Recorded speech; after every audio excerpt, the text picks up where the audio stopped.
Hey there, gang. Patrick King here, and I want to thank you for tuning in for episode number 49 of Talking About Horses. Today, I'm pleased to be joined by Dr. Gerd Heuschmann. Dr. Heuschmann is well known in dressage circles as an equine biomechanics specialist and veterinarian. He trained as a Bereiter or master rider in Germany before attending veterinary school at Munich University. There, he specialized in equine orthopedics for 2 years before accepting a position as the head of the breeding department in the German FN, which he eventually left to start his own practice in Warendorf. He's been an active member of the hyperflexion or roll cur debate, weighing in at numerous symposiums and workshops around the world, as well as writing several books and creating a DVD. Along with Klaus Balkenhol and other prominent figures in the dressage community, Dr. Heuschmann is a founding member of Xenophon, an organization dedicated to fighting against serious mistakes in equestrian sport. Dr. Heuschmann, thanks so much for joining me once again on Talking About Horses. Patrick, you're welcome. It's an honor to be on your podcast.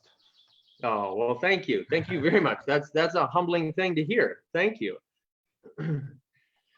So let's see. So before we get started with all of this, maybe tell us a little bit more about you, about who is Dr. Gerd Heuschmann. What got you started with riding, that sort of thing?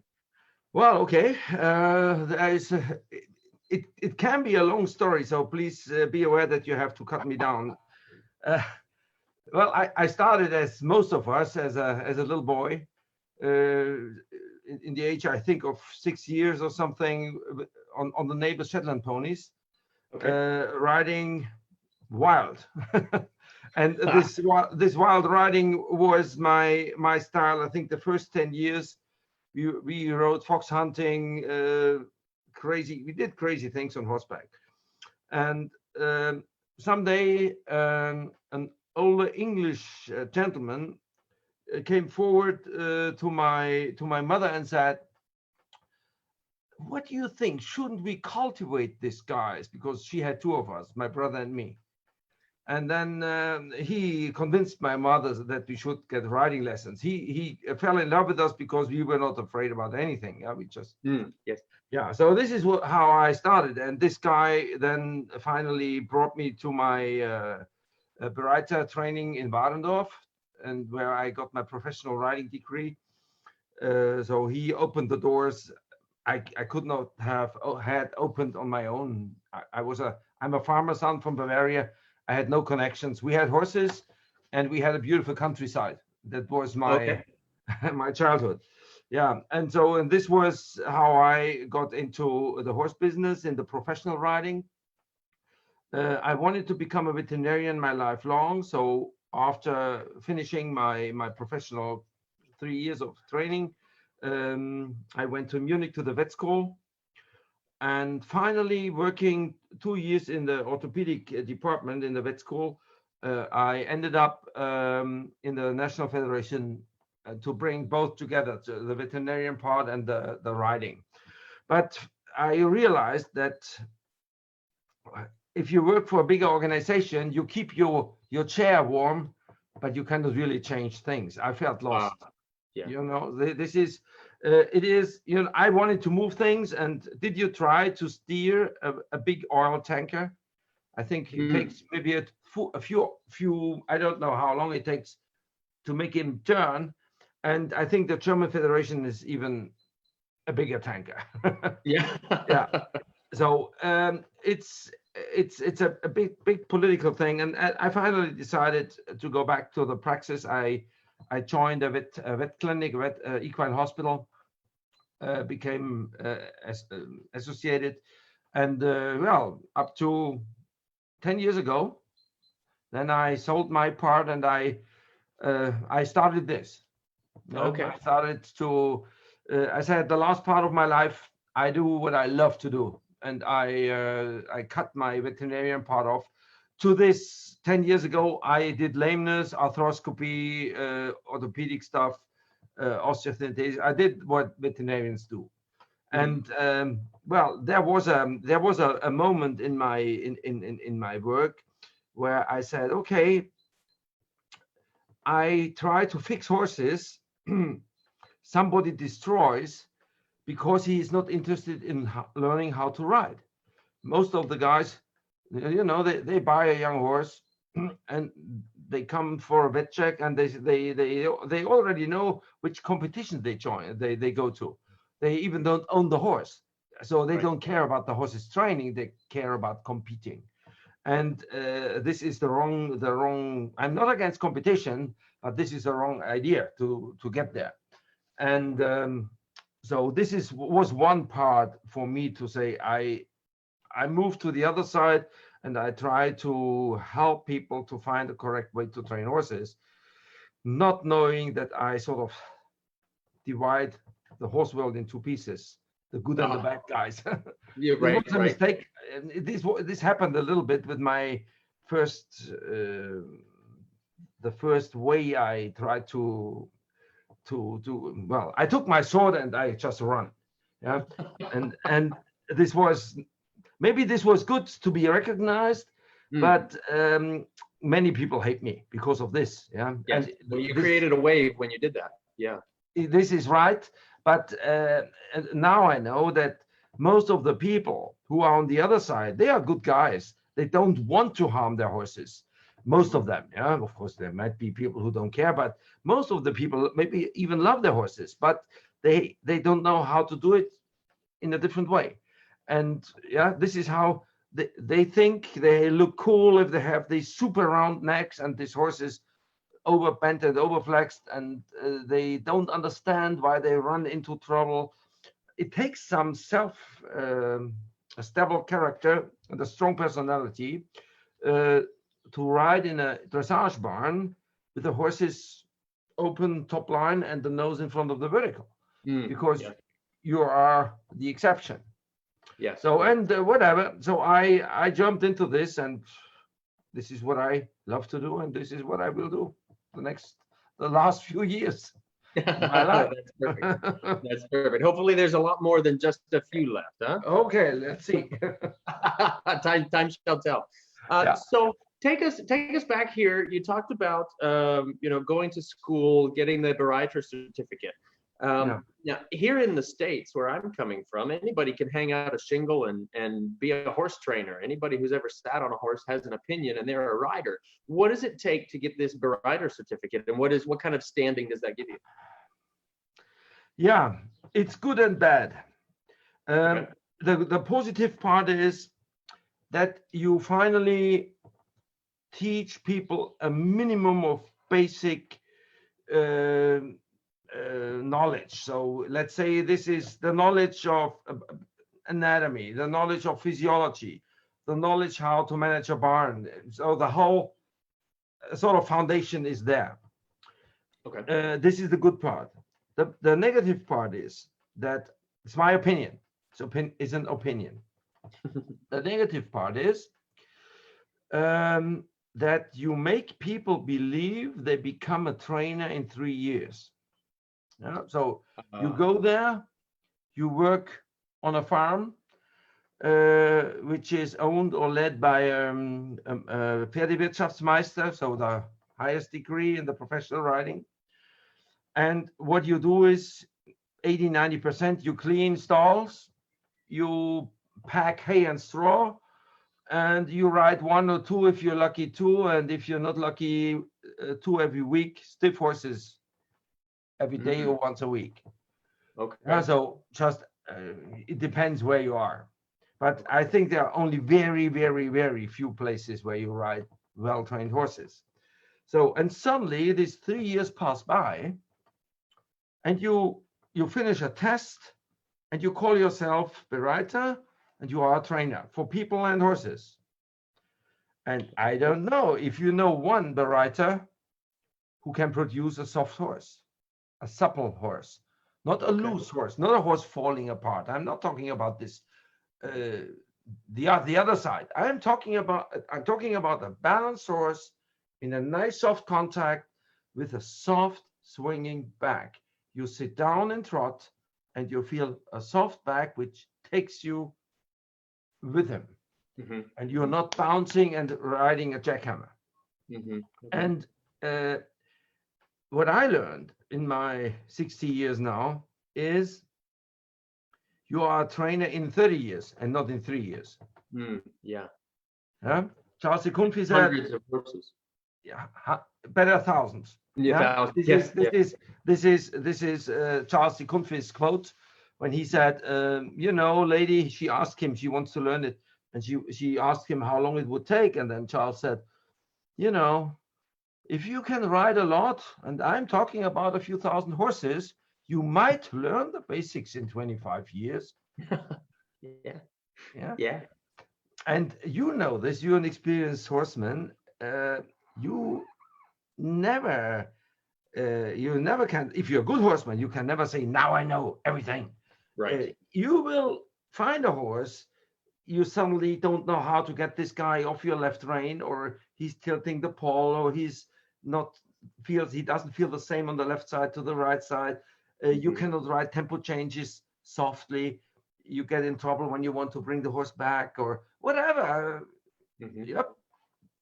These guys, the horses, show us where we are. Yeah. Yeah. Right. Exactly. And you only learn it, and I think you learn it to the end of your life, and maybe if you're a good guy in the next life,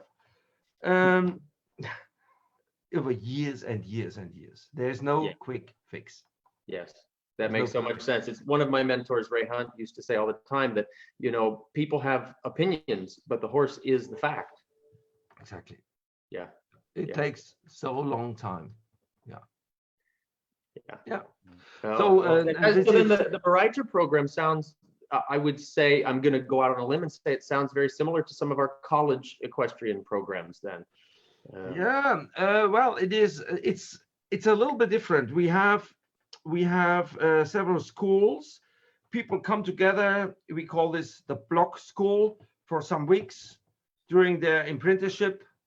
Get theory. They go to school, to the school where people go, where they have to once a week. They go there for a theory background, and they go to this block school, and the rest of time they spend in the barn, and they ride, and they should ride. They work, and it's I would say it's good if the end of the 3 years would be how must I say it, Anwärter. Can I say prospective Bereiter? Yeah. So you are waiting for the. So if you, I would say the right way would be you let these people pass the 3 years, and then the federation has a list of maybe 100 or 200. I don't know. They probably it's only 100 or less. Old guys, really experienced guys, sort of mentors. They can choose a mentor, and this person gets a small amount of money every month for this, and he is the backup for this young person. So if you as a young person work in a barn and you make your own business, and you run into a dead-end road, you don't know how to fix this problem, there is a phone number. Call your old mentor. He shows up. He helps you. He visits you once a week. I don't know, somebody who is behind you. Yeah, some sort of follow-up support. Exactly. If you're 23, 24, and you want to be a perfect trainer already, it takes you at least in less than 1 year to realize it doesn't work. Right. You hang on the horse's mouth. Yeah. You hang on the reins. Either you pull on the reins or the horses fall in pieces. So it is, the end is always extremism, either this or this, but not classical riding.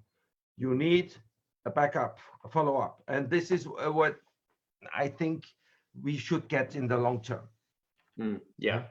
Trainers, younger people. The whole idea of the mentorship program, you know, or the apprentice seems to be, you know, almost a thing of the past anymore. Yeah, well, it's not so bad to create a solid foundation in horse knowledge. Yeah, from agricultural parts, how to care for the pasture, how to groom a horse, how to care for feed, the basic knowledge about horses. You have to learn it. But then riding is so complex. It's so big. It's such a big thing. It is not. You cannot fix it in 3 years. It's impossible. Right. It's only one first step, and you are depending very much who is the guy you learn from, and then the next 10, 15, 20 years you really become a trainer. Yeah. And things like this, yeah, that there is an exchange between trainers. I have a few of these guys. I can take my phone and can say, what do you think about this? I had this problem on this horse. How would you deal with this problem? So if you run around like this and I know everything, you're done. Yeah. Right. You anyhow, you're done, because nobody knows it. It's you learn every single day. And we have to learn, all of us, that together we're stronger, we learn from each other, we learn together, and it's a never-ending story. Exactly. Yeah? That's so true. Yeah. These are the points, but I'm sure you know anyhow. No, it's great. It's great to hear, often, right, to keep us on track, for sure. So we talked, you mentioned in there the kind of the extremes, right? And then in the middle is where you find that classical riding. How would you define classical riding? Well, you know that this word classical riding is a little bit a bitch. Everybody who sits on a horse, especially if these guys, we live in the Piaf generation, if they have a horse who can do some 10 steps on the spot, they think they are classical riders. If you organize this, the whole history, you have to realize that there are many horse cultures out there. When you go to your country, I would say this is one of the biggest cultural parts in your country, because the horse was the biggest part, because before you had the train to conquer the whole country, to farm the country, to move, to travel through the country. This country is so big, so the horse and your horsemanship, the way you produced it over the last 300 years, this is part of culture. But there is no one clear riding instruction which is accepted by everybody. As you have it, for example, here, when you look to this Richtlinien für Reiten und Fahren, the guidelines, this rule book number 1, 2 from the federations. Yeah. So this is a riding instruction, at least politically accepted by almost every country and federation on the world who has a competition system. They don't do it. They do different things now. They don't care about it anymore. They don't even probably read it, but they at least say, this is what we do. They say it. So this is the only riding instruction I would call classical, because there's a historical part. You can go back to the 17th, 18th, 19th, 20th century. It is very widely spread and all over accepted. And beside this, we have cultures. The Spanish have no riding instruction. They have a very big cattle work, bullfighting culture. The Portuguese have it.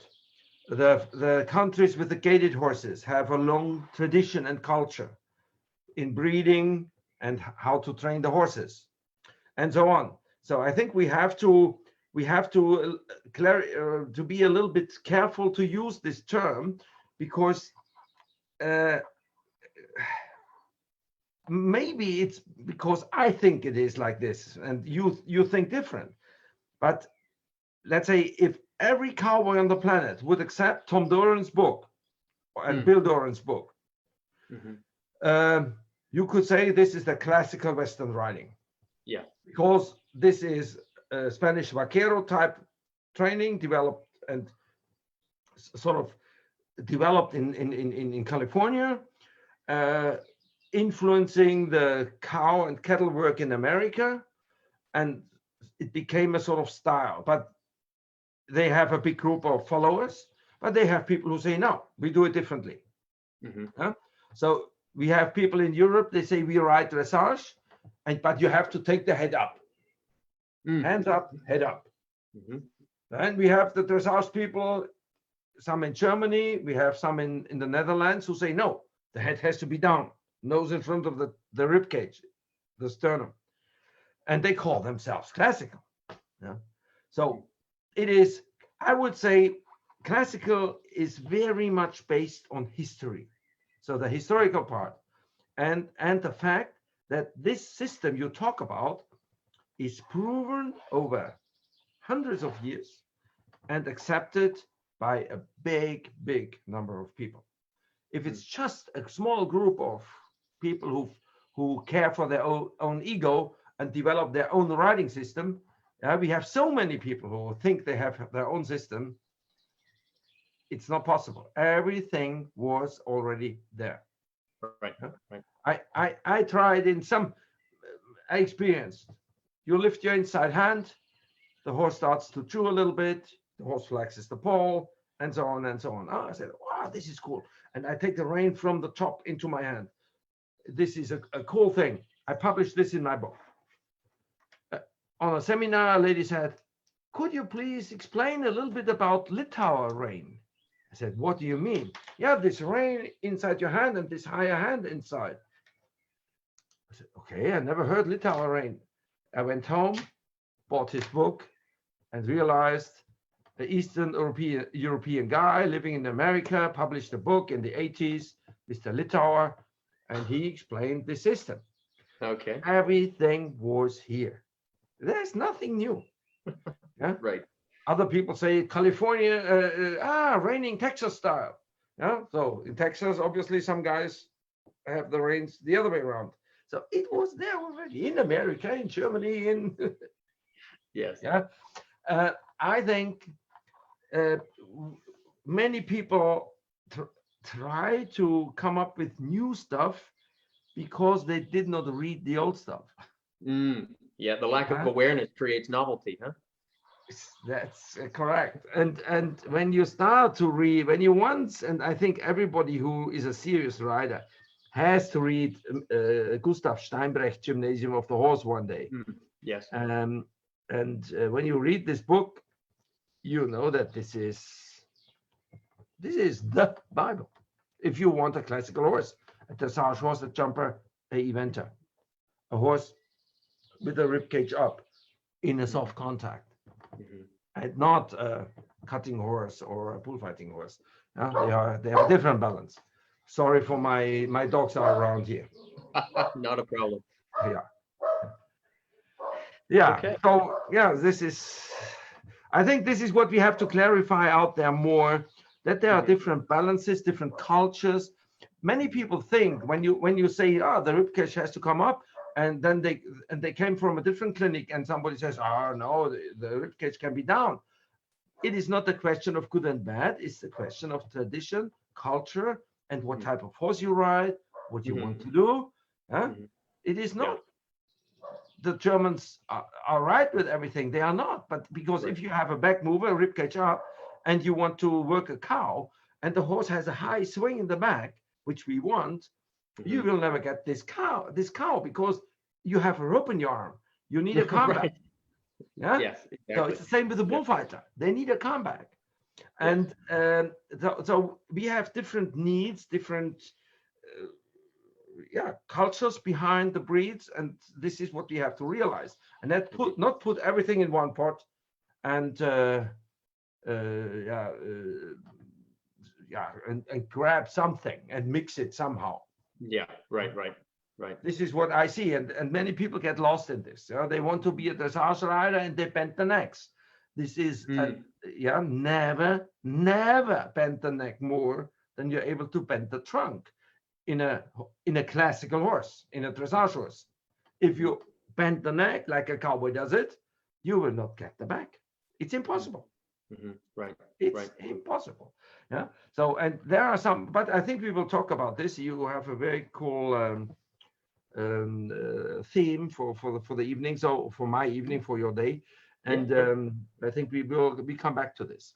Yeah, that's perfect. And listening to you, how you're saying this, and I think it's a great way to say it is or the way that you've presented it is it depends on what you're looking for out of that horse, right? If it's the bullfighting horse, if it's the reining horse or the roping horse, if it's the dressage horse. So, what you would call correct is going to depend, or what you call right for that horse is going to depend on the end goal for that horse. Yeah. Exactly. Absolutely. Yeah. I give you one example fitting in this discussion. once in my life, I met Buck Brenneman. I wanted to Okay. meet him. Hopefully, my hope was that I get in contact, but he's not so easy to contact with. Whatever. Yeah. So we had a short talk. He sat on a 4-year-old horse and taught his clinic in his system. Many people in the arena, and this 4-year-old horse impressed me. He absolutely calm. He could move every single leg just with his seat. And what I liked very much, the horse's mouth, from my standpoint, looked great. So a tiny little bit mobile, not too much, but the correct form. It was perfect. And when I talked to him, I said, wow, I like your horse's mouth, this nice chewing mouth. And he said, oh, yeah, sorry. It will take another half year, 1 year, then the mouth is calm. And this made me think. I had no time to discuss this. We want the mobile mouth, the chewing mouth, yeah? And he wants the calm mouth. I didn't know this. Yeah. And what I teach since years, why do horses chew? This is the muscle activity in the horse's trunk. When you have a loose, a soft, a supple horse with a nice to sit, soft back, and soft trunk rib cage. Okay. When you put your legs on and the horse is not like a wine barrel, but soft on the leg, ready to be bent. This horse will chew with the rhythm of the horse's motion. And a cowboy who has no motion in the back, who sits on a horse in a jog, and the back is just like sitting on a sofa, the mouth is calm.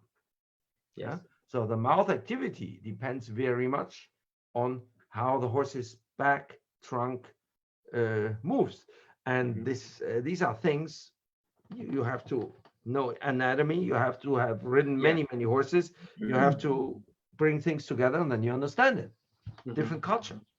Right. Well, that makes so much sense what you say about the mobility in the trunk, inducing the mobilization there of the jaw, because so many of those muscles will go in and directly connect to the tongue. Yeah. Exactly.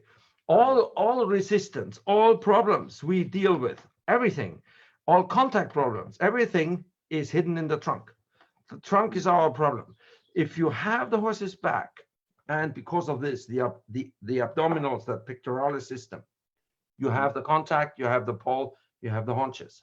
If the back is locked, the back got lost downwards, you are in trouble. The horse runs, curls in behind the bit, stiff against the hand, hanging on one rein, the other rein loose, not an even contact, crookedness, yeah. And all this, all the solutions for this, you find in the classical system. Yeah, Steinbrecht Gymnasium of the horse. Out of this, 27 years later, HDB12, Heeresdienstverordnung, you have this book translated. This was the military rule book from 1912, a tiny little booklet. They brought everything into it. So they clarify how to straighten a horse. Today, people try to get symmetry in horses by working on the horses. Yeah? The French are number one. Yeah? They bend around and they pull and they kick and first you straighten a baby horse by going straight. Yeah? Yes. Don't bend in the first year. Quote classical riding. A cowboy bends the horse's neck in the first day. Yes. Most of them. Buck Brenneman did it before he jumped on the horse. Today the girls bent their necks around and let them go lateral. The old classical guys in the cavalry schools, they would have killed you. A young horse goes straight on wide lines, avoid corners, stay away from any. First, let him find his balance on a straight line. You in your country, you have the possibility because you have the room. Yeah, we in our tiny Germany, we sometimes some people in the cities, they cannot really train a baby horse because they don't have enough room. Sure, there's not the room to do it. Yeah. Yeah, you're in another country. You take a baby and then you go. Cross country, outside, short stirrup, get out of his back, give him his neck, let him go, and offer him a soft contact until he will take it. on a straightforward line. This is how they did it. And then when the horse drew up the neck and the back comes to you and the horse starts to seek for the contact on both reins the same, time has come to bend. And people want to do the wrong bend to get rid of the uneven contact. Okay, sure. This is the wrong way. I did it 20 years long. I know exactly the wrong stuff too. Yeah, you cannot get a horse off the heavy rein by pulling on this rein. You have to get the horse, make the horse go, so that it takes both reins. They say ride to the loose, give on the heavy, and 90% of the people I know pull on the heavy, and the loose becomes looser. There are differences. You cannot just mix it. You have to make a decision. Do you want to ride classically, or do you want to be a person who works a horse for cattle work? Then you ride in the impulse system, a loose rein, soft impulse, loose, soft impulse, loose, and then you can bend the neck, no problem. The back is down anyhow because you need a deep center of gravity. You don't want the swing. You want the calm back. You don't want suspension. You want a jog-like trot, a flat trot.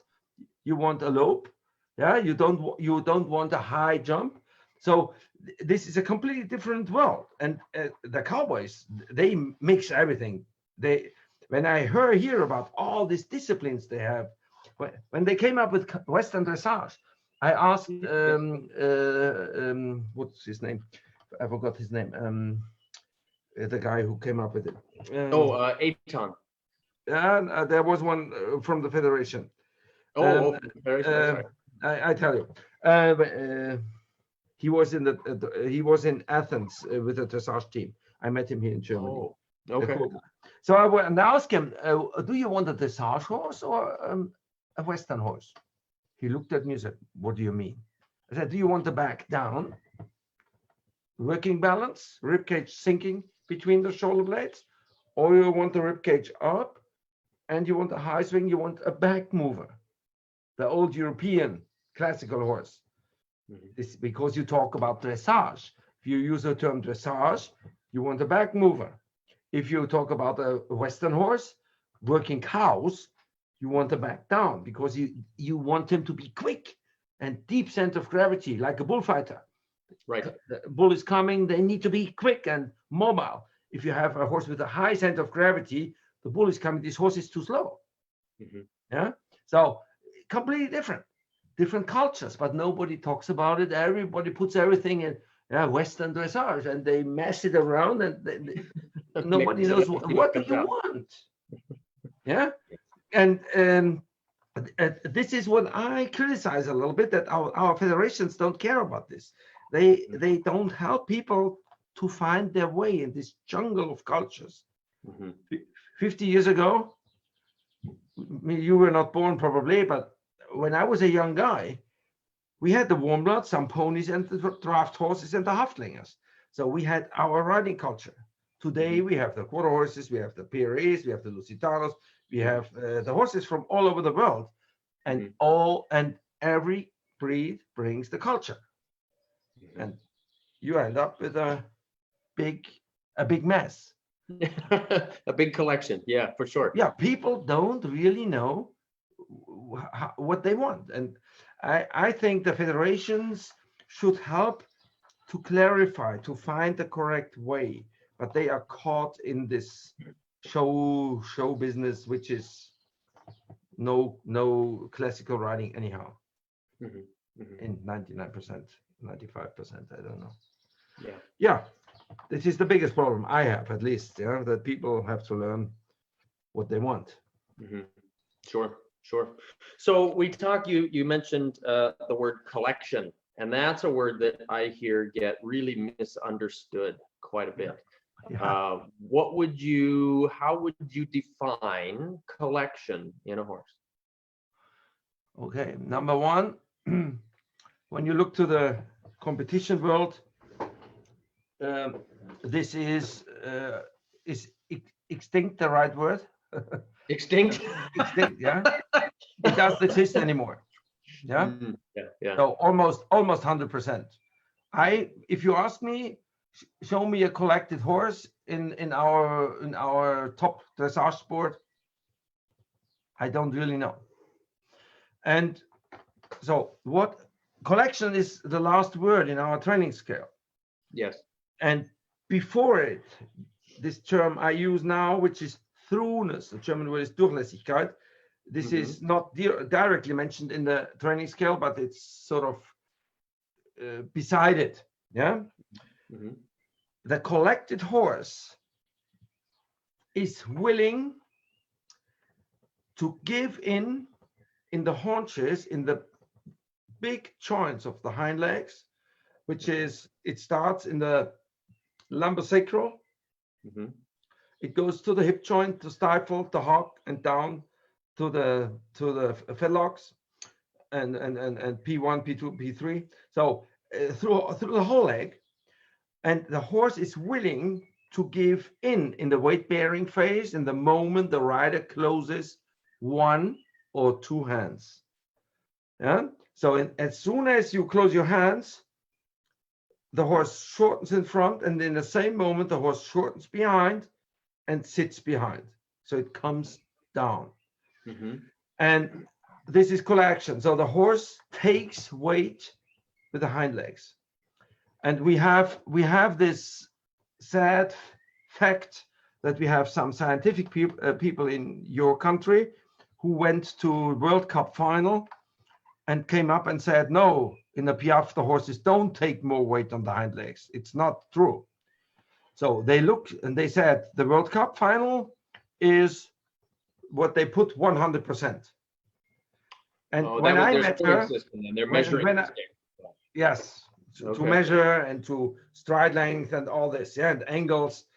And when I met Hillary, I said, no, this is not 100%. This is minus 100%. It is the worst because this is only leg movers and stiff horses. This is a group of abused horses to a very high percentage. Very high percentage. Not all of them, but most of them. And they are pulled together. Hold in front, push behind. You cannot get a collected horse like this. Yeah. Show me a horse who's really sitting in the haunches softly, not forced. The famous black horse was forced to sit and forced to drag the legs up. This was also not a Piaffe. It looked like a Piaffe, but it was not a Piaffe. Yeah. The horse was sitting down and pulling the legs up. Usually the horse should put the foot on the ground and sink in and come up again. You compress the spring and allow it to, how must I say, extend again. So whatever. And there's only one way, and Steinbrecht is the guy who explains this the clearest. There's only one way to get there, and this is the bending, the correct bend in the ribs, in the trunk. And there are people out there now today who say this is not possible. You cannot bend the horse's trunk. Yeah, you can. Yeah, of course you can. Read Steinbrecht. He writes 126 pages about bending, and it takes an experienced rider 5, 6, 7 years to get the maximum bend in a horse, and which finally leads to the high school collection. Today, people think when the horse does a little bit stress on the spot, this is collection. Most do it as a trick. Yeah, they start in a 4-year-old or in a 5-year-old, and they teach them to lift the legs.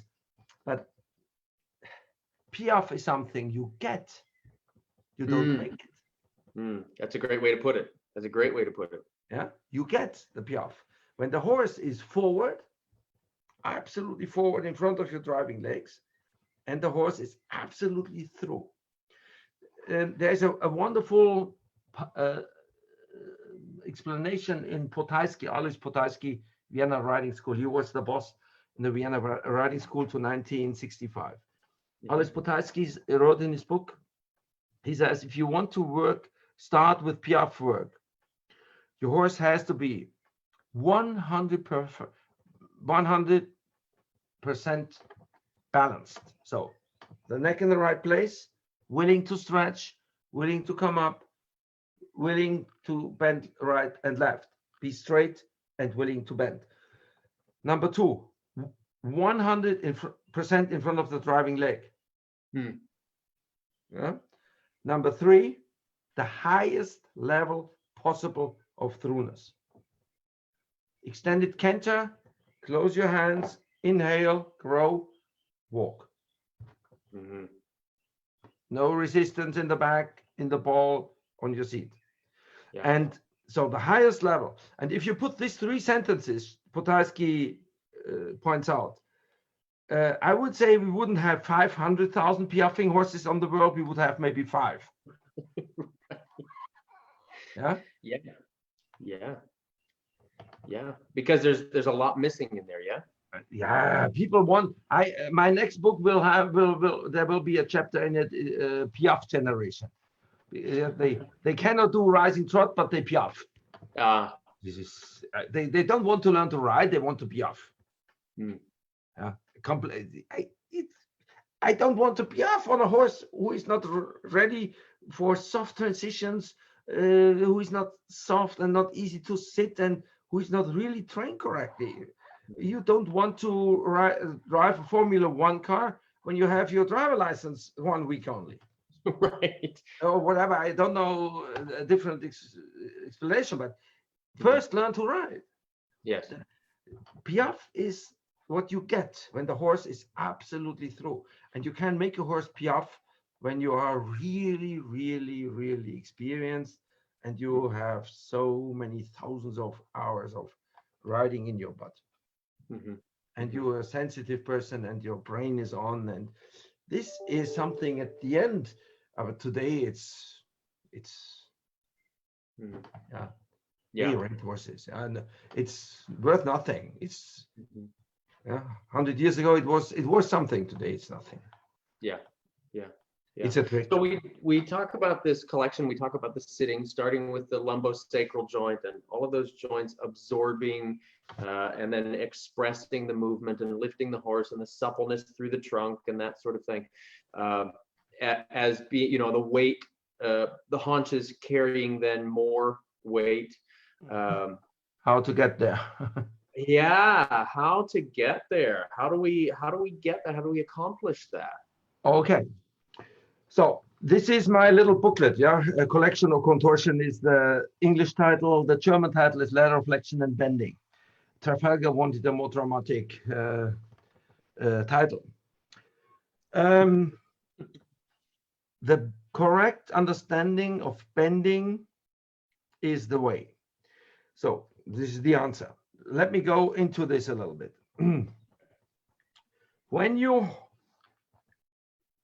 Okay, can you see my arms? My two hands are the shoulder blades. The horse's rib cage is hanging in a muscular sling in between the two shoulder blades. A horse, if there is a muscular support, the rib cage can sink. We talk about this. In our world, we call it a leg mover, but knowing that a bullfighter or a cutting horse needs to be down, but then they have a loose rein. But if you want to ride in a contact, classically, and the back is down, you have a leg mover. So this is something you don't want to have.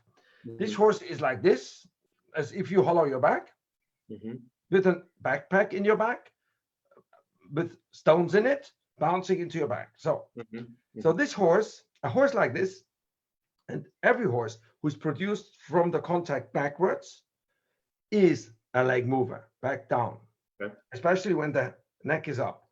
These horses cannot be bent in the trunk.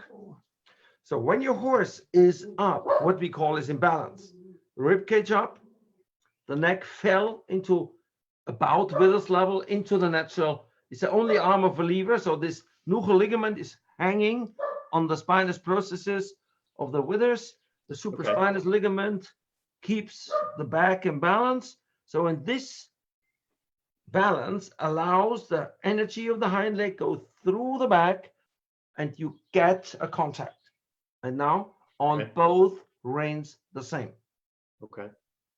No loose rein, no heavy rein.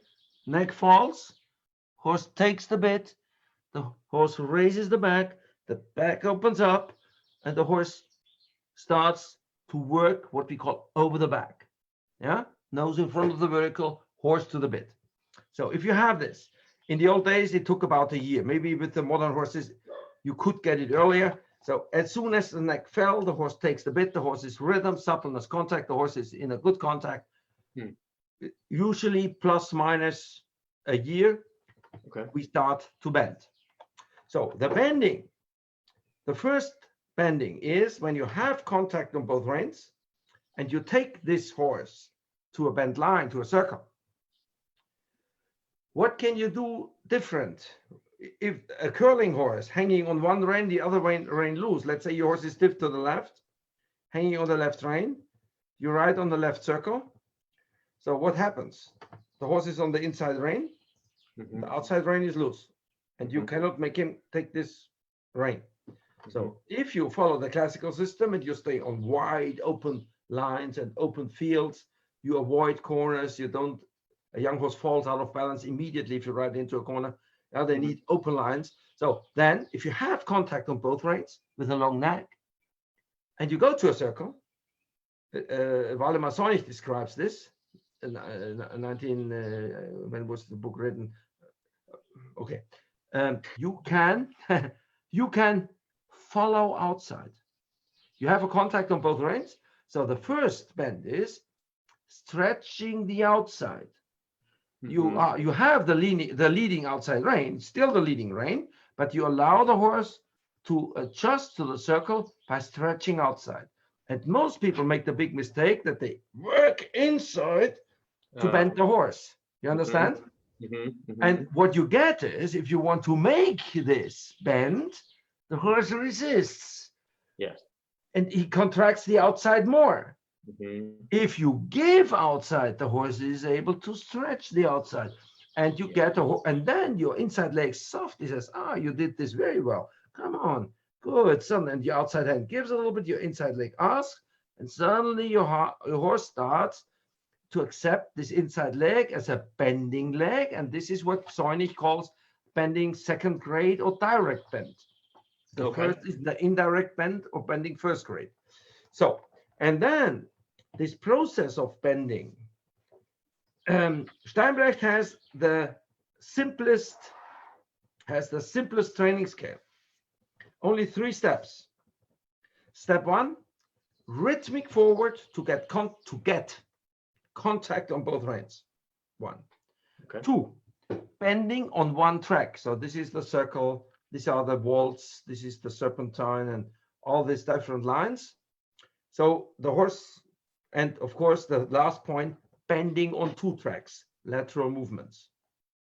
Today people think when a horse runs lateral, this is a lateral movement. Right. Yeah. Right. He's just running sideways. When you watch the Grand Prix, they ride leg yield with a bent neck. Yeah. They don't ride half pass. There's no half pass. Half pass is not a passage tense step with a bent neck. It's a collecting exercise. It's these lateral movements in the classical system are developed very, very carefully. They develop this. They talk about first position, second position, shoulder fore, shoulder in. So this is a process over years. Yeah. Today they take a 4-year-old, they do leg yield, and when the horse is 5, they call the leg yield shoulder in. They do the same thing. They don't even know what the difference is between leg yield and shoulder in. And Steinbrecht clarifies with his term, bending on 2 tracks. A lateral movement is very much depending on the bend in the ribs. And now let me explain a little bit about the key things in the bend so that you understand why this is leading to collection. Okay, yes. When you look to a horse's spine from the top, let's say you are a bird in the indoor arena, sit on the beam, you look down. So then, hi Willie, come here. So this is Willie. When you look, you look down to a horse's spine. So then you know the cervical spine is very much bendable, but the horse's trunk from the withers to the sacrum is only very little bendable. Yes. Very, very little. If some say 4 degrees, some say 7. So only very little bending possible. Okay. So then you, as a skilled rider, experienced rider would say, I read Mr. Museller's books, and he put a little circle in his book. Beside this circle, you could read 6 meter vault. And he was drawing a horse on this 6 meter vault from the pole to the sacrum, completely attached to the 6 meter vault. But what I tell you now is that this is not possible. Right. So who is lying? Where's the problem? And this was my conflict at the beginning. I said, how is this possible? How can I ride a 6 meter vault correctly?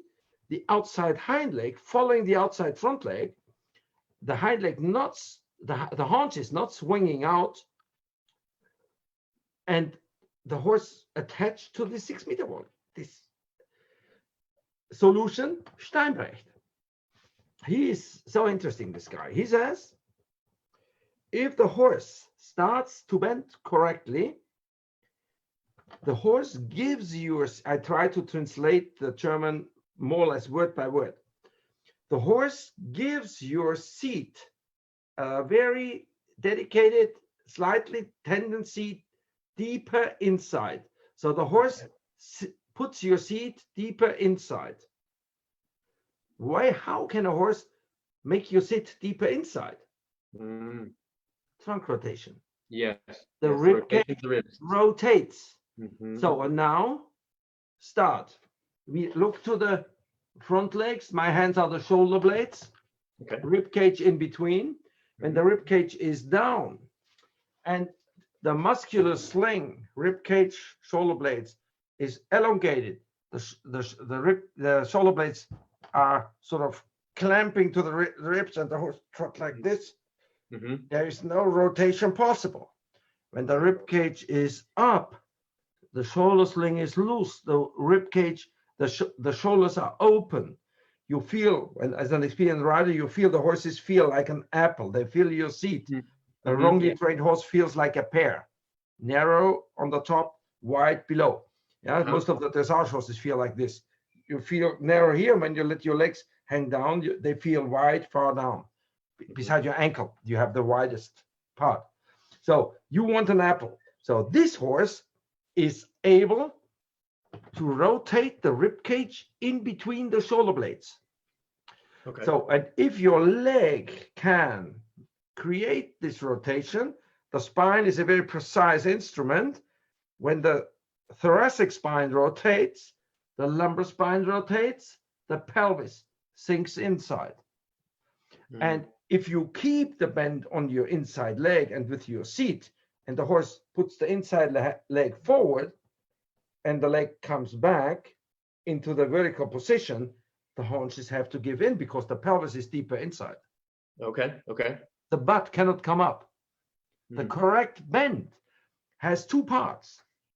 A very small amount of, I call it effective bend, very little, 4 to 7 degrees, and element 2, trunk rotation. And the more you sit deeper inside, and the outside of the horse is still in line from the horse's mouth to the hip.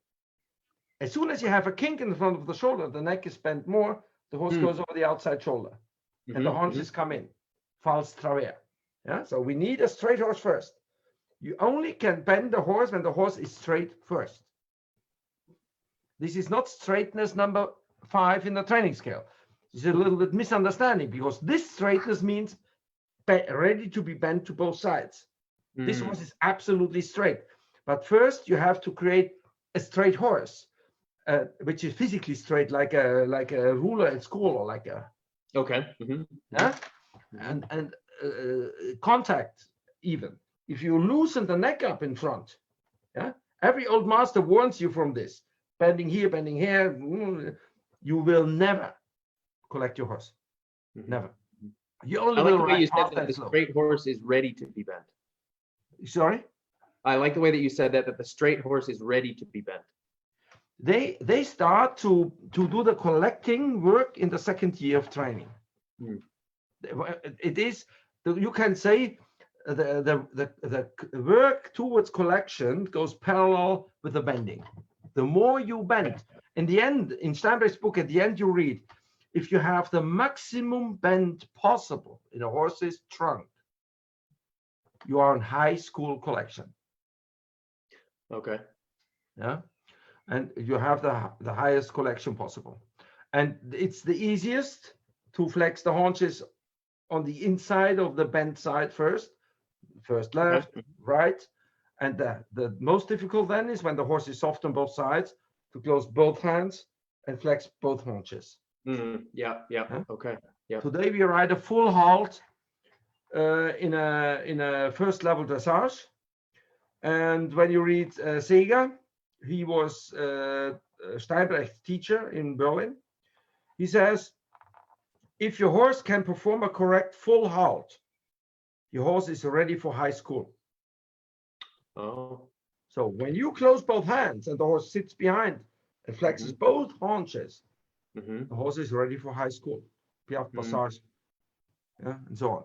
And so this and this process of bending a horse, this slow process over years and years, which is many tempo changes, many medium trots and working trots, many circles, many vaults, many serpentines, neck down and forward, bring it back again. So this softening and stretching and getting all this muscle strong and soft, this takes years. You cannot just hold in front, push behind, and say, now I have Piaffe.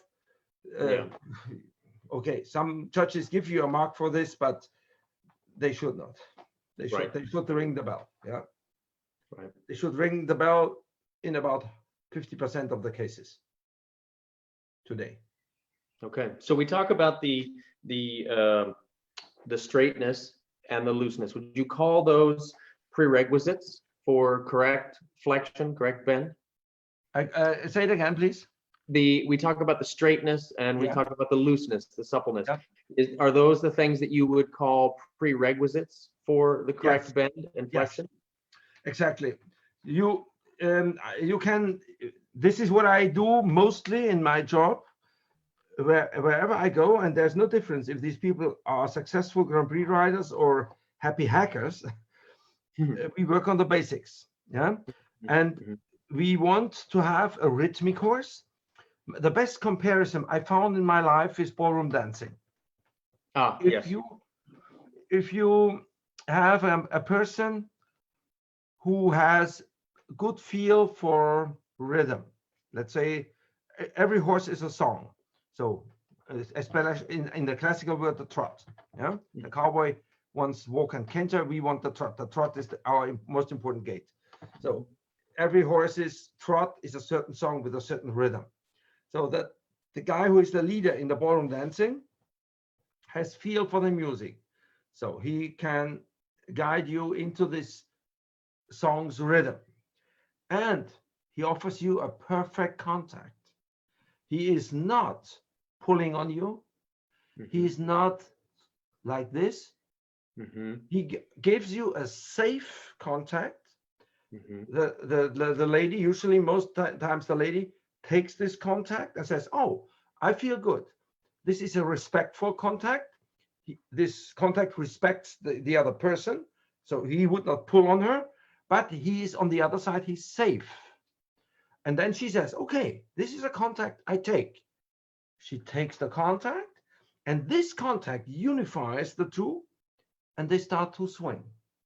Okay. You get harmony, and this suppleness has an element of swing, suspension, the harmonious swing. If you take this contact away, Vienna Waltz, take the contact away, the two bodies are not connected anymore. You can step in front of each other, but they are not connected. There's no swing anymore. They can be loose, but not supple. Okay. The element of swing is not there. This is why a horse who is ridden bitless with a loose rope has no has no swing. You cannot get the real. This is a very nice exercise to teach a horse trust, and it's okay to do this, yeah. But if you want a classical horse, you need a contact, and you need a contact to the bit, because we need the TMJ. There's another 3-hour presentation about the TMJ. This is a great joint. This is wow. This joint is incredible. Yeah. If you have the paw and the TMJ, this is just wow. Okay. And the contact is the key thing. The contact is not there to give the horse an artificial frame. Richard Wertjen, your former German guy, the former American team coach after the Second World War, he says, never flex a horse's paw with your hands. The older I grow, the more I know he's right. Not even with 10 grams. Your leg does it. Yeah, your hand is there. Your hand says, oh yes, I feel there's a little resistance in your paw. I feel this, but don't be afraid. I don't attack this resistance. I respect it. My hand is there. Would you accept it? The horse says, I like it. Yeah, Steinbrecht, to quote Steinbrecht, he says the horse has to fall in love with your hand. So you have a wonderful soft feel. The horse is a little bit stiff. Then your hand says, hey, leg, did you hear this? And your leg is coming, and the horse says, oh. Your hand gives. The leg overcomes the resistance. When you once have this in your repertoire, the French says, it's great. You never ride a stiff horse anymore. All resistance is clarified with your legs. Yeah, and the contact. This is one of the challenges I have in my life to teach. It's one of the most difficult things to teach a good hand. I almost gave up on this. I said, how can I teach people a good hand? I knew on my own life that I pull on so many horses. And then there's this phase, this black and white phase. You pull a little bit so that the horse is round. And then you know, it's too hard, loose, white, black, white, black, white. This is a horror for a horse. Yeah, a good contact is a shiny gray. And there might be a moment you close your hand a little bit more and the gray is a little darker. But in the same moment you do this and the gray is darker, your leg is on. Your lower leg is on. Big difference to the bullfighters, the cowboys. Leg is on, like a hug. A hug, okay. Never off. Yeah, it's on. It's always there. And your leg, I love this term. The first little work towards bending, our theme of the night, of the day. I like very much Kurt Albrecht, Vienna Riding School. He was the boss in the Vienna Riding School up to 1986. He came up with a term. He says, don't do legial so much. I give you the German quote because in German it's a sort of mach kein Schenkelweichen, mach das Pferd weich am Schenkel. Schenkelweichen, weich machen. Don't do legial. Make the horse soft on your leg. Yeah. So okay. Don't let the horse step away from your leg. Of course, they have to learn to step away if you want it. They have to do it. But as soon as they know how to do it, because if you overdo it, you create a horse which is always away behind. They don't stay under you. Yeah, they have to stay between your legs. You want the hind legs under. So, and if you overdo this lateral stuff, you have a horse, you put your leg on, he's here. Put this leg on, he's here. He goes away, you lose him. You lose them. Yeah. And you will never get these horses in front of your legs to the bit. So this is why in the Spanish riding school, they didn't allow the leg yield. The leg yield has a very tiny meaning in the baby training to teach the leg a little bit. And it has a little bit more meaning in the remedial work, in this very stiff, destroyed horses we usually work with. Okay. In this world, you need it as a door opener.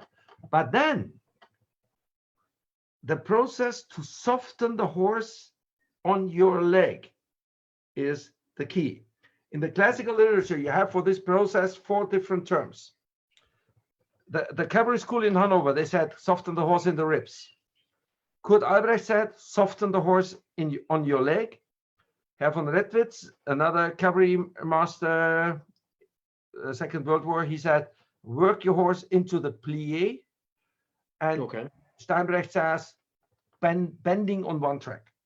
They all mean the same. When the horse starts to give in on your inside leg, like you behave like a massage therapist. You have a soft leg, sometimes a little harder, hard in sense of more pressure, but still soft, a little less. There's a moment you hold a piece of paper, or you hug a person you are in love with since 30 years, your mom, and then you hug this horse as if you are in love 3 days, a little harder. So there is a wide range of a process of massaging, and the horses start to give in on the legs. And the first you feel is they mobilize the mouth. Never clamp, never squeeze, never lock. It's always a hug, a soft thing. The first is paw flexion, mouth. The second is suddenly you see the inside eye, you get a lateral flexion, and you get the flipping in the crest when the neck is long enough, and you get this tiny first little rotation, the lateral flex, and the crest flips. This is the sign. We call it lateral flexion in the paw, but to be honest, from the biomechanical standpoint, this is the first step of bending. And then, because this is when the spine rotates, a little bit, the crest flips, and you see the paw flexion. And this is the door opener to the inside hind leg. If you don't have this softening on the inside leg, you will never collect in the classical sense. Softening. So when you're talking about softening on the inside leg, it's the horse's leg softening through those joints. Yeah. Yes. Well, it is first. It is really, you feel a softer rib cage wall. It's soft. You feel it. It's not just a saying. You feel the horse softer on your leg, and of course, biomechanically, as the horse opens up this wall and lets you come in with your leg, you can create this trunk rotation, and the horse gives in the haunches on the same side.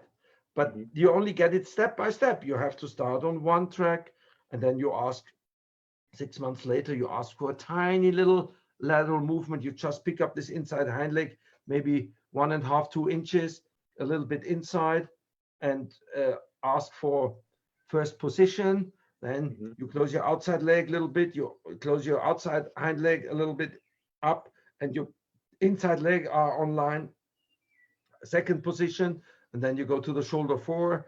The inside hind leg comes in maybe 1 hoof. And so you increase, the bigger the angle is, and the bigger the bend in the ribs is, the higher the collecting effect is. I rode my first shoulder in 12 years ago, and I rode thousands of horses lateral. When you feel it once, you know what shoulder in is. Because if you trot in a nice shorter working trot, or start a little bit shorter trot, and you go into a shoulder in, and the trot is not really changing, it is usually just more or less a leg yield. If you ride a correct shoulder in the moment you bend, the horse gives in on the inside leg, you fly. The horse, the whole body is like soft from the hind leg, not from a stiff back. Today they create the passage steps out of a locked back. No, the correct swing is from the haunches. In the stance phase, the horse gives in and swings out. And in shoulder in, this should happen. The inside hind leg should sink. And when the horse steps off, pushes off, you get the spring was compressed, you get more suspension. This is the proof. And the mouth is soft and dewy. Never lock a horse's mouth. No need to tell you, but most dressage people crank the horses in. If they cannot move the lower jaw, you get nothing. You don't get the mouth, you don't get the paw, you don't get the back, you don't get the hind legs, you get nothing. You trap the whole body when you trap that. You lock up the whole horse. You ride a stiff slave. Yeah. If you lock the mouth, the lower jaw has to be free. This old system, 2 fingers upright on the nose is right, not 2 fingers beside each other. Upright. Side by side, yeah, exactly. Well, and so many of those, you would be lucky to squeeze 2 fingers in the tissue of the cheek, let alone on the top of the nose. Yeah. This is, you know, do you know why we have nose bands? Well, this is, it's interesting. A cowboy, a German cowboy, Pete Greinberg, a good friend of mine, told me one day, he found literature. It's interesting. In the Middle Ages, when the knights had the heavy draft horses and the armor, so this was, everything was heavy. And they were galloping and attacking whatever. And suddenly the cannonballs would fly around. They had curb bits with shanks like this on these horses. They would stop. They destroy the horse's TMJ. Yes. They lost the horses, and to protect the TMJ for the emergency brake, they invented the nose bands. Yeah. And in Germany we only have very little shooting in the indoor arenas. You a little bit more. Yes. Yeah. Yes. I almost can't remember the last time I was shot at by a cannon riding a dressage test. But by some guns maybe. Right. Yeah, maybe somebody shot some people in the indoor arena. Well, whatever. But you know, the correct contact wouldn't need any noseband because the masseter muscle would communicate with your soft hand. But of course, it's no problem to have a noseband on it as long as everything is loose. Yes. Right. And the ladies need room to put the Swarovski stone somewhere. So absolutely, you've got to bling it up. Yes, exactly. But you can make. I always say you can make your horse look like a Christmas tree. I don't care as long as it is loose. That's a great way to say it. I love it. Yes. Yeah, I don't care. And the horse doesn't care. If the ladies feel good because their horses are beautiful, they are better riders. Yeah? It's emotion. I don't like all these stones, but if they like it, it's okay. But loose. Yeah, perfect. Yeah. Perfect. Good. So we talk about the collection work, and we talk about this work, this other stuff that we could say is not collection, right? Yeah. Can we come into a breakdown? When we're looking at the horse in the arena? Yeah. What are we looking at that would say this horse is not collected? Well, first of all, you can see that a horse who is sent through different tempi. Let's say you watch a dressage and this horse shows you a diagonal extended trot, and then another diagonal medium trot, and then at C or at A, wherever, collected trot. And the horse's frame, the horse's group, and the whole outline stays the same all the time. Only the front legs flip higher or less. Okay. Then you know this is not a classical horse. When you see a horse in an extended trot, you should see that the neck comes deeper, the nose goes forward.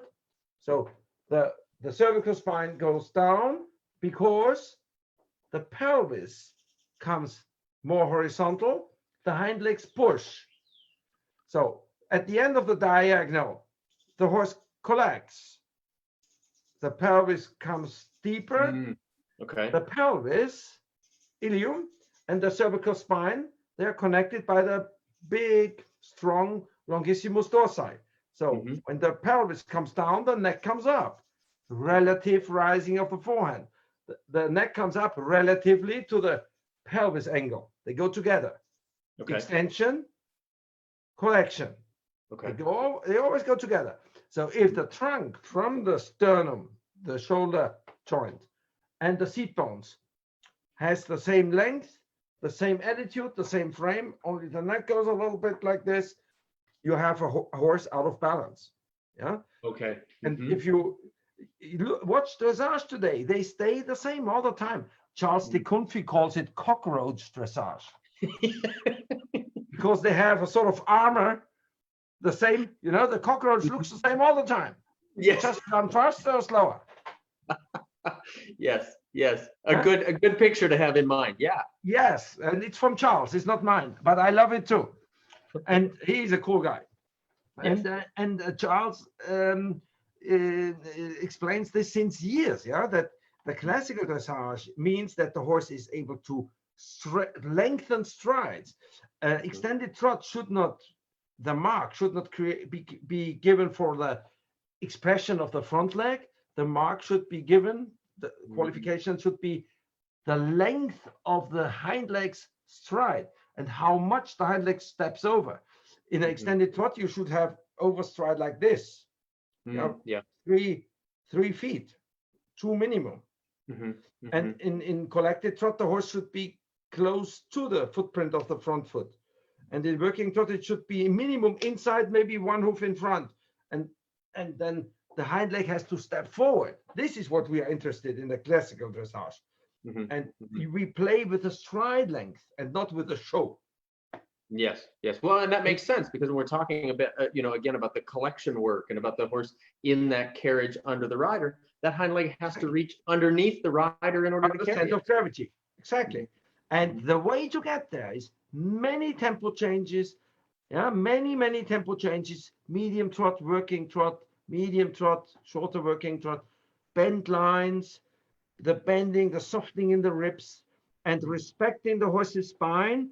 In the classical system, maybe this is a good final clarification that in the classical riding, from the paw to the tail, the spine is bent always in one.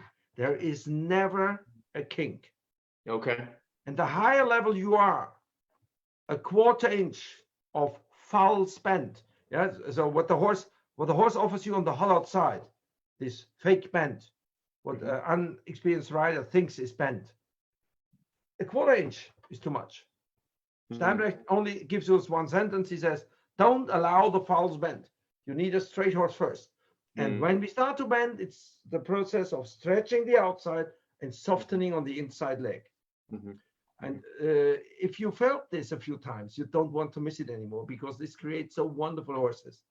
So nice contact. Good horses who are good to sit. Everything is just great. Absolutely. Yeah, it's a feeling you can't forget once you have it. Yeah. Oh, wow. We talk already 1.5 hours, huh? We're good, huh? We're good. Yeah. We are very good. So I want to take a little side trail here, if I may. I want to talk about several different things, but where we're talking right there, when you feel that lift, when you feel that softness come through, when you feel that change in the lifting of the horse's back, and how many riders have never actually felt that. I'm brought to mind the challenge of saddle fitting. And I feel like this could probably be a whole discussion in itself, right? Yeah. But I think it's something that's often overlooked is how the saddle is actually hindering that lifting of the thoracic sling, that engagement of the trapezius muscle specifically, it seems so much, and that the ability of the horse to move. Absolutely. And my opinion to this is saddle fitting on one side is very simple because you have one or maybe a little bit more than one handful of points you have to really care for. And on the other hand, it's so difficult, as you can see, because so many saddles do not fit. Yes. You must, and the tricky part is, in my eyes, I'm not a saddle fitter, but I know a lot, and Jochen Schlese was one of the first who really thought about all this. You must give your saddle some support, some connection to the horse, and usually we use the gullet. But this gullet, on one hand, should give the horse, the saddle some stability, connect and stabilize the tree, but never should hinder the horse's natural gaits. As you know, when a horse moves, shoulder blade moves forward and backwards. Jochen came up with the number of 4 inches in some horses, shoulder blade movement. So if the gullet is too narrow, the shoulder blade knocks against it. I know some horses, they have chondromas, they get like things like a fist, a cartilage is growing because of the shoulder blade is hitting this gullet all the time. So the gullet must be adjusted in a way that the shoulder blade can glide under it, number one. So the angle has to be adjusted and the width has to fit. Most saddle fitters just think about the angle. They take the gullet as it is, and if a horse is wider, you need a wider gullet to adjust the angle. Yeah, good. And number 2, behind, never sit in the loin. Sure. In a Western saddle, who is in the loin is adjusted to horses who don't move the back. There is almost no back movement in a quarter horse. But as soon as you know all these bucking colts in the Western world, when they are downhill built and they have maybe they are appendix, they have half thoroughbred, they have a little bit suspension, and the Western saddle is digging into the loin, they buck. Take the saddle out of the loin, and they don't buck. And this is, and our horses, if the saddle is too long, the transverse spines of the lumbar vertebrae are not flexible. The ribs are flexible. So if you compress the longissimus dorsi on the transverse spines of the lumbar vertebrae, the horse says, locks the back, and you're done. So this is one of the key points. Loin area, stay away from never go behind the last rib, and give your horse enough room for the shoulders. And the rest is a free channel. Never interfere with the spinous processes. Spinous processes do this movement, so they need some room and a nice good padding, so that the saddle is not bridging but is not rolling. So it's 5, 6, 7 points, and then but it's so hard to do it correctly. This is the problem. Yes. Well, and the body is so dynamic within the movement, right? If there's proper movement, anyway, the body is rather dynamic. We talk about that thoracic sling dropping, the rib cage dropping versus the rib cage lifting. The top, the top profile of that back changes quite a bit. And most saddles are adjusted to leg movers, and a saddle fitter has a hard time. Yeah, he has to adjust the saddle to the horse how it is. But if the back comes up under a good rider, the back line is changing. You have, in a leg mover, you have a deeper curve. When the back is up, you have a less curve. It straightens because this arc between cervical spine and thoracic spine comes up, opens up. So the curve is flatter. It's flatter, yeah. So but of course this is an important thing. But I think on the other side, we have quite a few people meanwhile who know how to adjust the saddle. They still make mistakes, and as I make mistakes, and everybody makes mistakes, but I think we are quite good meanwhile. But the good ones cost money. This is a problem. And many people don't want to give so much money. So this is, but don't keep your money in this point. I think it's a wrong part to save money. Good saddle is important. Yes. So the negative effects of the incorrect training or riding, the problem with this false collection, what your book in English, the collection or contortion, what are some of the effects of the contortion of the horse's body in this false collection? Okay. Did you have the German word is lumbago, a stiff back, and did you have this once? Oh yes. Stiff back, you cannot move anymore, you hardly can breathe. Yes. You know this? Yes. So if you had this and you have to run 100 meters or maybe 5 kilometers, I don't know, or you have to do gymnastics with a stiff back, they force you to do this, you harm your bones. Yes. If you sit on a tribune in an arena and you cannot see horses, you just can hear them. And you hear a horse, a leg moving horse in a medium trot. You hear this bum, bum, bum, hard steps. And if you hear a horse in balance, it's as if a cat is moving by. Yes. Yeah. If you see a show jumper, a leg mover, jumping without back, as we call a leg mover, they land as if a stone falls from the sky. Boom! Suspensory, shoulder. Everything is very much, how must I say, challenged. If a balanced horse lands like a cat, soft, like a spring. So classical riding is animal welfare. Yeah. That's an interesting way to put it. Yeah. And it makes perfect sense. Animal welfare. Yeah. Yeah. You feel good. You are soft. Ballroom dancing with a good dancer, both dancers harmonious, swinging together is fun. And there's no harm to your body. And if one is horribly stiff and you stepping on your feet all the time and completely stiff, the other guy is stiff too because it's affecting the other partner. It's no fun in ballroom dancing. And if you have to do it, you harm your body. Yeah. Yeah. So the body pays the price for the poor riding. Yeah. Stiff muscles, they create a high tone in the joints.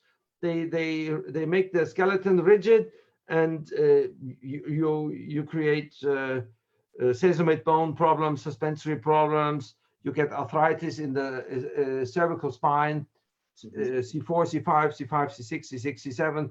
Many sport horses have those bumps on the facet joints. You can feel it when you palpate the spine. The kissing spines get pathological. You could have a horse with narrow spinous processes, but no problems. And as soon as the muscles around contract, they get activated and you run into problems. Yeah? So we have many horses who have X-ray findings in the back and have no problems if they are trained correctly. And if they are not trained correctly, it's a problem. So yeah, everywhere. We veterinarians live from bad riding. Oh yeah. Very high percentage. Sure.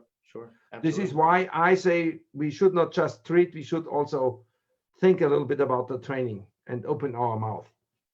Yes. And that's where your passion has gone to, is the promotion of the better riding. Exactly.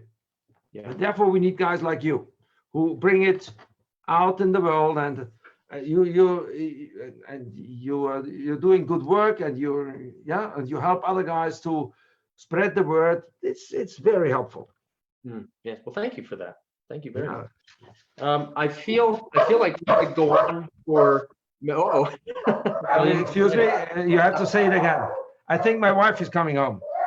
Okay. I was saying, I feel like there's several more topics that we can touch on. I want to be respectful of your time. I know it's late in the evening for you, or later in the evening. I would love to talk about kind of the rider's role in the correct work and how we correct the incorrectness and how we prevent these things in the first place. But I feel like that could take us on another couple-hour journey. This is true. What we can in our Corona time, we can do this. We can do it every week if you want. Yeah. There we go. I will have how do you call it, a webinar in 3 or 4 parts very soon now in America, in English. Sandy is doing this for me. Yeah, but and that's coming up in the next let's focus. week, right?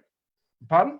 Those webinars that you have, it's a 3-part series, and those are coming up in the next couple weeks. I will put my presentation so that people have the slides and see a little bit more, and then we can we do what we did here. with the slides and the Okay. and a little bit more material in the background. But Okay. I don't know when we start, but quite soon, in 10 days or something. Okay. Let me focus to the rider just in a few words, Perfect. because you have the really the good questions. You always hit the point. It's finally yeah, you know it. Finally, it's the rider. It is the rider, nobody else than the rider. And the rider, the seat, I always say, the seat is something, I don't know how to start it. It takes years and years and years. A good seat, as soon as you are emotional, in any way, emotional, sad, angry, aggressive, tired, you better stay away from your horse. You are a bad rider. You'll be ineffective at the least. People who know my presentation know this sentence or this description. I say, please imagine you ride in a beautiful day, May, sun is shining, leaves are coming out. It's a morning, Sunday morning. Everybody had party last night. They are still sleeping. You are the first in the barn. You are alone. The birds are singing. A beautiful day. Your horse is great. Everything is perfect. So suddenly somebody shows up at the fence and leans at the fence and starts to watch you, who makes your blood freeze. Most of our clients are ladies. So let's say George Clooney shows up to watch you, or somebody you are afraid of, or somebody you are in love with, or somebody you hate. In the next second, your riding is done. Yeah. Because your mental suppleness has gone away. Your focus is this person. Your horse is number 2, number 3, number 10. You have to look good in this moment, or you are angry. You're done. So classical riding, and I come back to Steinbrecht again. You have to carry benevolent coziness inside you. You have to be a strong, friendly, open, nice person, stable, self-confident, but not an arrogant asshole. A nice, friendly guy. And the younger the horse is, the more sensitive the horses you ride, the more forgiving, the more sensitive you have to be, and you have to be too strong enough to take bad outcome. Many times we finish riding and we say, oh, it was not so good.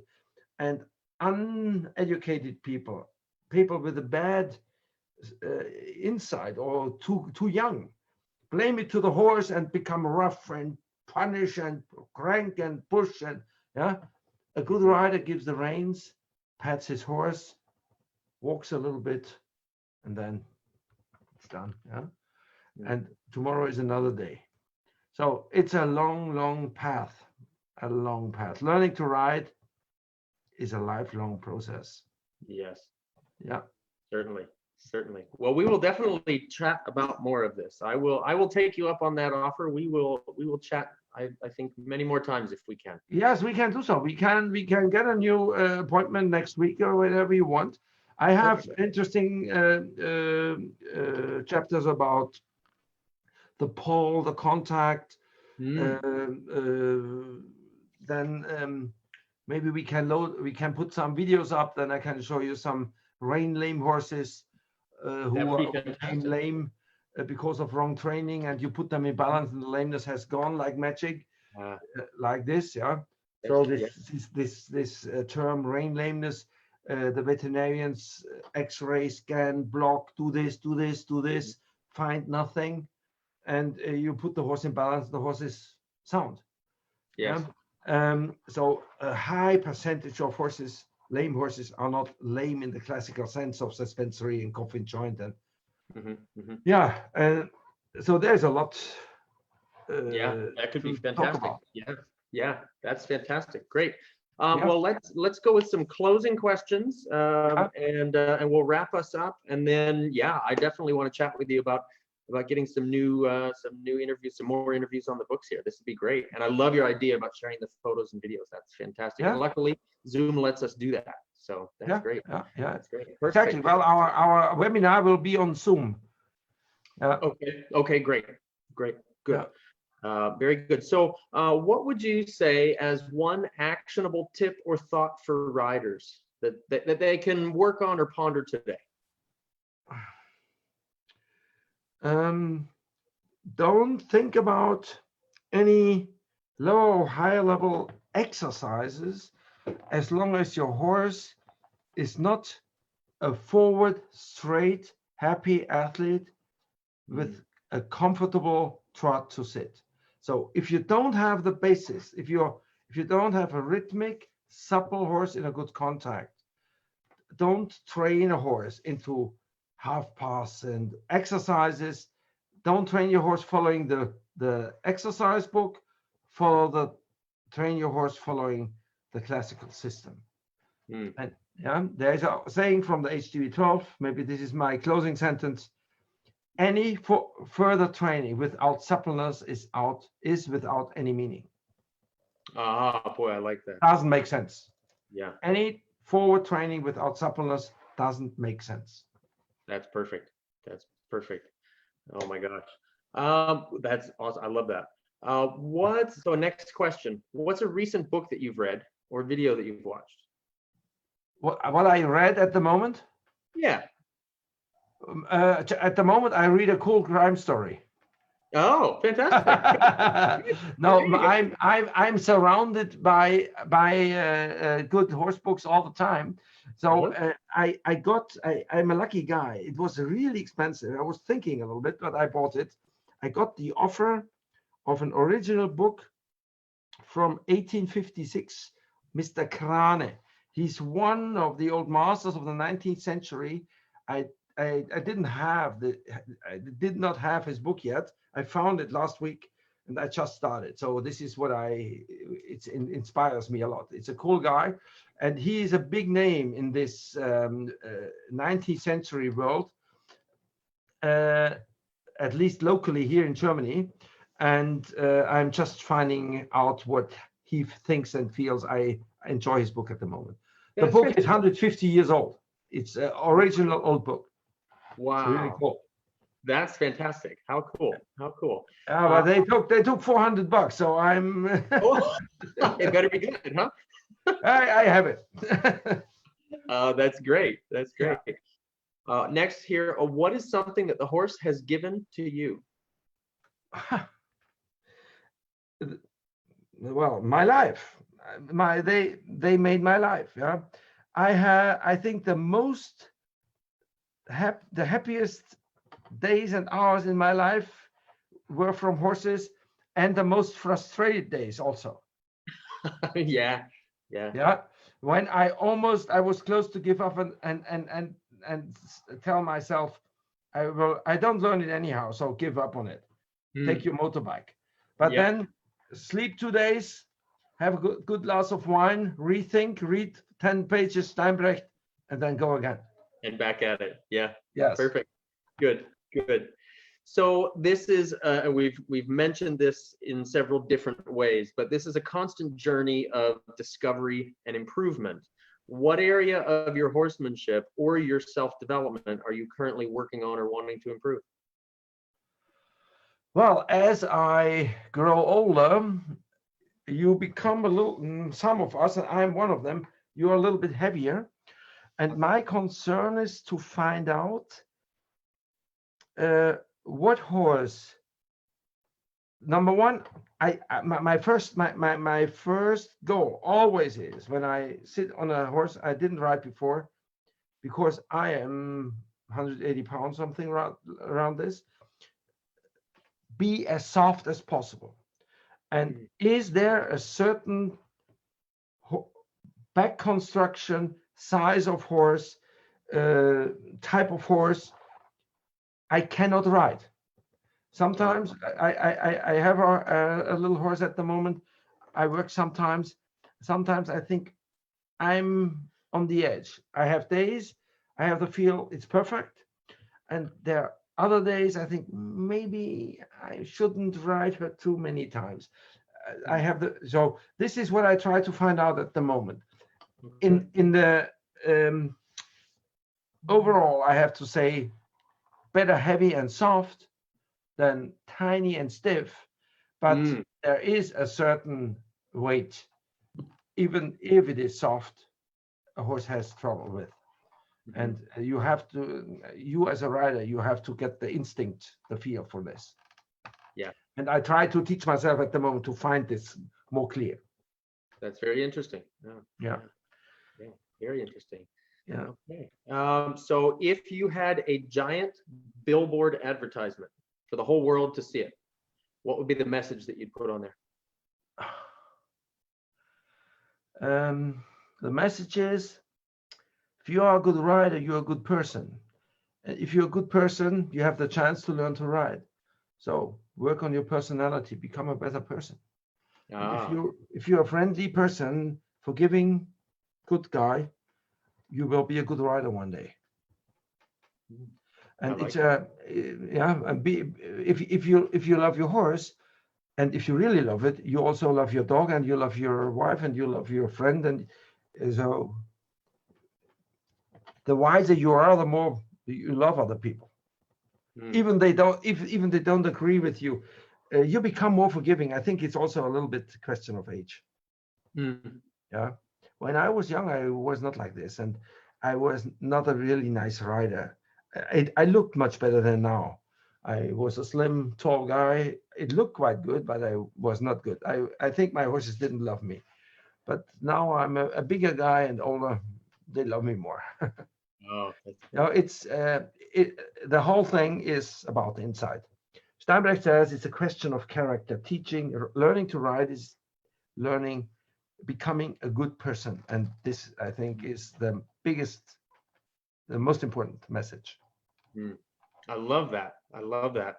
Final question on here, Gerd. How can folks find you if they want to find more information, and specifically if they want to find information about these webinars that you've got coming up this series? How can they find? They in America, my contact is Sandy Collins on Facebook.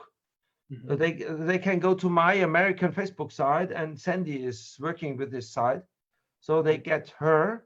She knows where I am, what I do. If they want to be on these webinars, they can contact Sandy Collins. And if they want to contact me, my email address is on my website, contact with the German K, contact at, and then gerdheuschmann.de. But it's on my website. Perfect. And so they just write me an email. But you have to be patient because I don't like to look into my email so much. There's always things to do, right? Yes, and I think even my mobile phone number is on my so they can write me a WhatsApp too. It's no problem. Perfect. Well, thank you again, Gerd. I really appreciate your time, and I'm definitely gonna reach out to you. We're gonna see what we can do about scheduling some more of these chats. We've got a lot of listeners live here saying that they're pretty excited to hear this continue on. So okay, yeah. So Corona attaches me to my chair here, so I'm at home anyhow. We can go on, no problem. Yeah. And I love to work with you. One day we have to meet. Maybe, exactly. Maybe if I'm allowed to travel in October, maybe we can meet in October. I would love to. That would be fantastic. Yeah, we'll find a way to make it work for sure. Yes. Otherwise, you come to Germany. There we go. Yeah. Well, when I'm over in Portugal and Spain, I'm much closer to you than I am when. This would be cool. Yeah. You fly into Frankfurt. I pick you up, spend a few days, and then you go to Portugal. Perfect. Yeah, that sounds like a plan to me. We're going to make that happen too. Okay. So, fantastic. I'm going to do a closing here, Gerd. Hang on with me for a couple minutes and I'll be right back with you. All right, gang, I want to thank you so much for tuning in for episode number 49 of Talking About Horses. I really appreciate you giving Dr. Heuschmann and I your ear for this time. Please remember that if you've missed any of it, you can access this full broadcast through Facebook, eventually also through YouTube, iTunes, or by streaming directly from my website by accessing the Talking About Horses page from the Education drop-down menu. But give me a little bit of time on that. I'm kind of swamped at the moment. Through whatever platform you're listening, please be sure to give us a rating, a comment, a review, and a share with your friends. And be sure to tune in next week, gang. I've got another stellar lineup for the week, and we're going to be getting some more episodes on here with Dr. Heuschmann as well. So please be sure to keep checking back. Thanks so much, gang.